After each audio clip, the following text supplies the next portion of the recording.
हई देखा साला थाना में नाक बजा के सुतल लगता है कि बाप का राजा बा। अरे अरे अरे जय सब जय करे तू थाना में नाक में अंगुरी करके सुतल वाले हमन का देश का रक्षक है ऐसे ही थाना का रखवाली रे।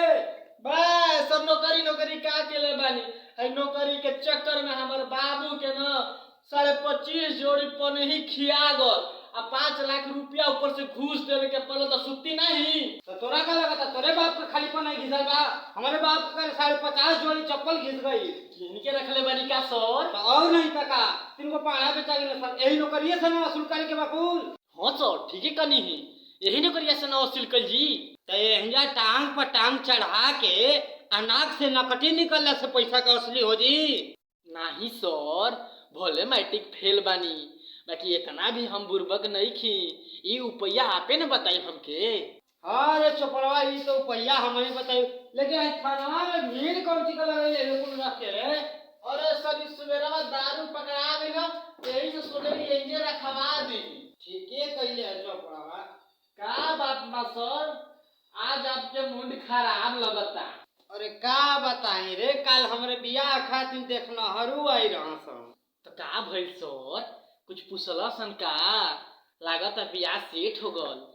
अरे कहाँ रे हम जननी की पढ़ाई लिखाई पगार उगार के बारे में पूछे हम पूरा तैयारी करके गए रही लेकिन का सर अरे गैला पर पूछता कि ऊपर ही कमाई कितना भोला अब हम का बताई अबे 10 दिन नौकरिए लगले भइल बा।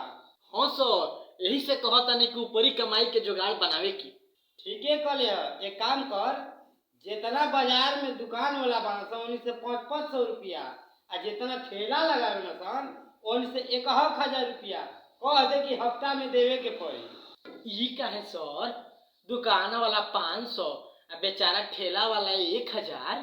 बे तू बुड़बक का बुड़बके लगी जीबे हम घुसखोरी में पेस्टी कैले बानी। पेस्टी ना सर पीएचडी होला। बे तू समझ गईले ना दुकान वाला एक जगह बैठ के कमाना सब आ ठेला वाला गली गली घूम के कमाना सब तो उनका ज्यादा कमाई होला ना।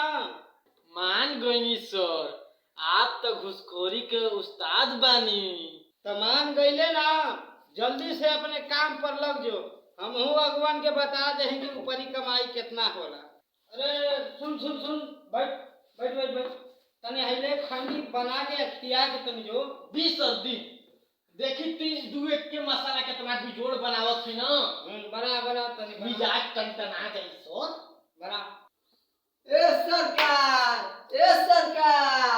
का भइले अरे पड़िया हमर का ले भुलाई लिया समझिए ले सरकार तनकी खोज देती जा ले ही सर अब इनकर चले के पाड़ी खोजे हमनी के बाबू 50 जोड़ी चप्पल खिया देना ना 5 लाख रुपया देना चले के इनकर पाड़ी खोजे। अरे जो जो देख कौनो पणवा लेके भागल है संतर पणिया जो देख हमार पड़िया खोज दे जा मालिक बड़ा मजबूरी में हम आए बने आप लोग के पाड़ी खोजने सर। अच्छा ई प्रोग्राम चलता थाना में बैठ के बोली भाली जनता के लूटे के लागत हमनी का कुल बतिया सुन ले रे लागत हमरो सब सुन लेलस बतिया कुछ सुनिए ना लेनी तोहार बात तोहार वीडियो दोनों कैमरा में रिकॉर्ड कर ले बानी। करे ई रिकॉर्ड का कहा तोरा मालूम बा। हां सर ई हमनी के वीडियो बनैले बा। अरे बाप रे बाप तोहार वीडियो तो बनौला ही बानी आ तोहार घुसखोरी का धंधा पूरा जिला देश आ पूरा पार्लियामेंट देखी। अच्छा अच्छा ई बताओ अकेला ही आइल बा कि तोर संगे औरी कोई आइल बा। और कोई का जरूरत बा जितने लोग रही उतने हिस्सा बांटे के पड़ी। हिस्सा बांटे के पड़ी। हाँ देखो हम तोहार तो वीडियो बनौले बानी तो अपन नौकरी बचावे खातिर कुछ हमरा के देवा ना तो वहू के तो हिस्सा बांटे के पड़ी। अच्छा करे चौपड़वा ई तो हमरो से ज्यादा पेस्टी कैले बारे। हाँ सर और 5 लाख रुपया घूस दे के 10 दिन नाई भइल हमनी तो वर्दी पहिनले आ चल आइल ससुरा दरोगा हवलदार के मुंडन करे खातिर। अच्छा करे चौपड़वा भगवान जवन मर्डरवा भई रहे ओकरा में मुजरिम पकड़ाइल बा कि नहीं अभी? अबे कहाँ सर पकड़ाइल बा ऊ? बस ससुरा पकड़ ले के वही के केस में डाले के अंदर। अरे ऐसे कैसे अंदर डाल दे बजा, हम अकेले बानी का? अरे देखते एक फौजाई बा का बाहर देख। बहरे कोई नहीं खे। हमार कहे का मतलब बा कि हमनी मीडिया वाला कभी यूनियन होला। अरे तो हमनी के पास डंडा होला, घुसेड़ा पर मुर्गी नियर अंडा देवे लगबे। ले चलते रे चौरछा रूम में, ले चल ले चल तो चल अंदर। अरे रुकी मालिक हमें करा में नया नौकरी ले लेवानी मालिक, माफ कर दी मालिक, रुकी माफ कर दी। ए सर के माफ नहीं, ये पूरा साला के साफ कर दे बेटी। सही बात है, ले चल।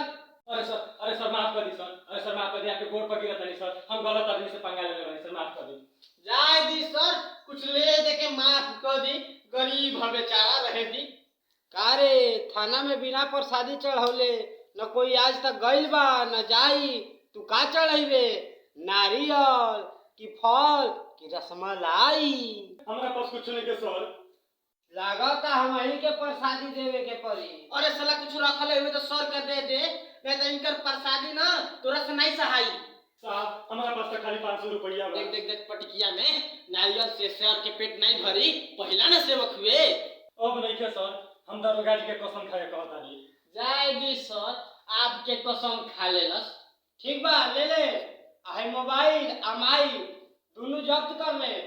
आज के बाद थाना में का इस शहर में लग गईले तो बिना रसमलाई ले हले छोड़ब नहीं।